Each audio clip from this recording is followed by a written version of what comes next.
Bienvenidos mundistas, una semana más a mis mundos históricos. Hoy os hablaremos del Girona Fútbol Club, equipo que fue fundado en 1930 y que actualmente juega en el Estadi de Montilivi, fundado en 1970 con una capacidad aproximada de unos 11.000 espectadores. La afición es conocida como los gironins o como blanc y vermells, haciendo honor a los colores de este equipo.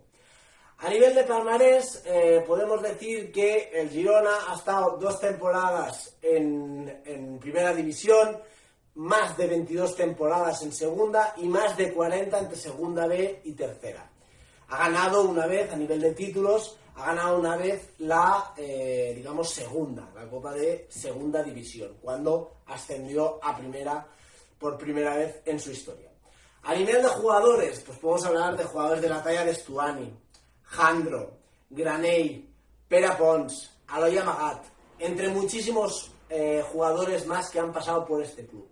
Y hasta aquí, mundista, una semana más. Os hemos hablado de un equipo de la Liga Smartbank y nos